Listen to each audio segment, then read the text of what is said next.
আমাদের 15ই আগস্ট দেশ স্বাধীন হয়েছে সন 1947 সালে 15ই আগস্টে। তো এটা সকলেই জানে, ভারতের অনেক মানুষ জানে কম বেশি। কিন্তু স্বাধীনটা কি এমনি হয়ে গেল? স্বাধীনটা তো আর এমনি হয়নি। ইংরেজদের ক্ষমতাটা কম ছিল না, তারা মনে করলে দেশটাকে স্বাধীন করতে দিত না। এই দেশ স্বাধীনের জন্য আমাদের হিন্দু ভাই, আমাদের মুসলিম ভাই, আমাদের শিখ জৈন বৌদ্ধদেরও এদেরও এই দেশের স্বাধীনের জন্য এরাও খুন দিয়েছে। এই যে আমি আজকে তিরঙ্গা ঝান্ডাটা দেখছি, এই তিরঙ্গা ঝান্ডাটা যে বানিয়েছে কত সুন্দর বানিয়েছে, যেটা অদ্ভুত ব্যাপার একটা লাগে। একটা দেখুন হিন্দুদের দিয়েছে রং, একটা দেখুন মুসলমানদের দিয়েছে রং, আর হিন্দুদের দিয়েছে রং, একটা দেখুন মুসলমানদের দিয়েছে রং, আর একটা গোল চক্কর দিয়েছে ভারতবর্ষ। এই ভারতবর্ষ তুমি যেখানেই থাকো না কেন পৃথিবীর প্রান্তে কোনায় ঘুরে ঘুরে তুমি ভালো কাজ করো, মন্দ কাজ করো, যাই করো, করতে করতে একদিন কিন্তু দেখতে পাওয়া যাবে এই হিন্দু ভাই, এই মুসলমান ভাই যাই করুক না কেন, এই সাদা কাফনটা পরে কিন্তু পৃথিবী থেকে বিদায় নেবে। এই যে করেছে তাকে আমি তারিফ দিই। তার নাম হচ্ছে, এই চক্কর কর্নেওয়ালা একজন ছিলেন মুসলমান, তার নাম হচ্ছে মোহাম্মদ ইকবাল। 2 নম্বর কথা আমি আর একটা বলতে চাই, এমনি এমনি স্বাধীন হয়ে যায়নি। 1947 সাল 15ই আগস্ট যে দিনটা ছিল সেটা কম বেশি হিন্দু, মুসলিম, শিখ, জৈন, বৌদ্ধ সকলেই জানে। ভারতবর্ষ স্বাধীন হয়েছে 1947 সালে 15 আগস্ট।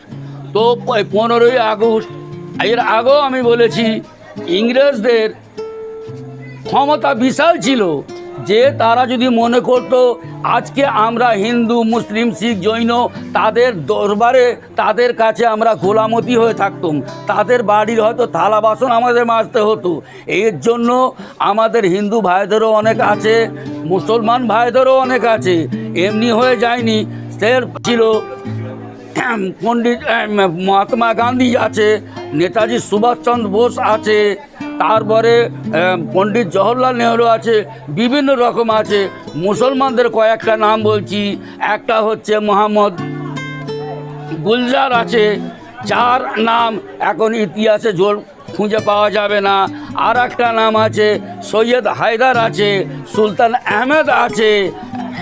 আর একটা নামও আমি বলে দিচ্ছি, কারণ এগুলো ইতিহাসের পান্না থেকে তুলে দেওয়া হচ্ছে।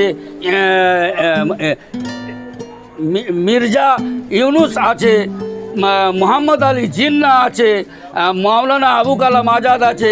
এরা একটা মুসলিম টিম করেছিল, টিম করে তারা আল্লাহর কাছে দোয়া করেছিল, কারণ আল্লাহর রহমত ছাড়া কোনো জিনিস হয় না, ভগবানের ইচ্ছা ছাড়া কোনো জিনিস হয় না। কারণ সেই দিনটা ছিল, এটা আমাদের ভেবা রাখা দরকার, সেই দিনটা ছিল পবিত্র রমজান মাস। পবিত্র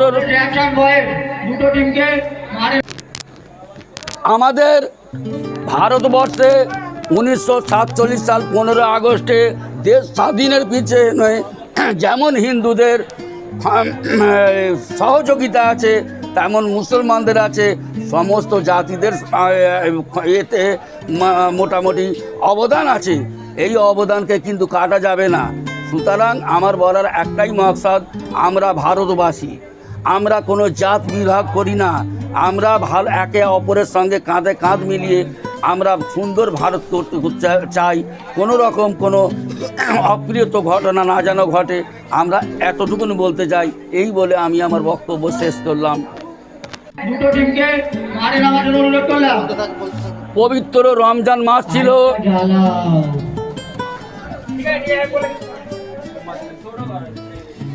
27শে কদরের দিন ছিল, পবিত্র জুম্মার দিন ছিল। তাদের ইমানের তাকওয়া ছিল, সেই তাকওয়া আল্লাহ কবুল করে নিয়েছে, তবেই আমাদের দেশকে হিন্দু এবং মুসলমান মিলে স্বাধীন করতে পেরেছে। 2 নম্বর কথা হচ্ছে যে এই ঝান্ডা বানানোওয়ালা দুটো হয়েছে, আর একটা বাকি, বানানোওয়ালা বানিয়েছিল ইকবাল, কিন্তু ভারতবর্ষের লাল কেল্লায় প্রথম ঝান্ডা তুলেছি উত্তোলন করেছিল কে? সেটা হচ্ছে জেনারেল শাহনওয়াজ খান। তিনি দিল্লির লাল কেল্লায় ঝান্ডাটা তুলেছিলেন। তো আমি বলতে চাই এই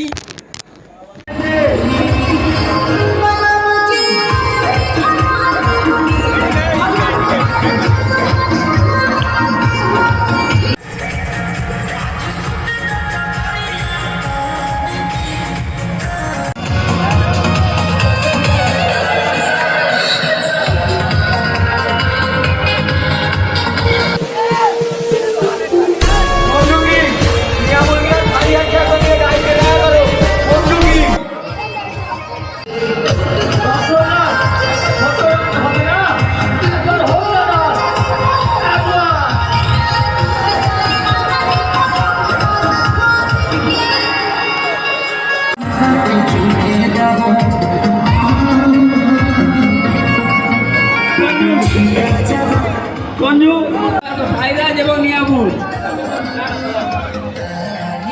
তোমার লাগে বড়রা অপেক্ষা করতে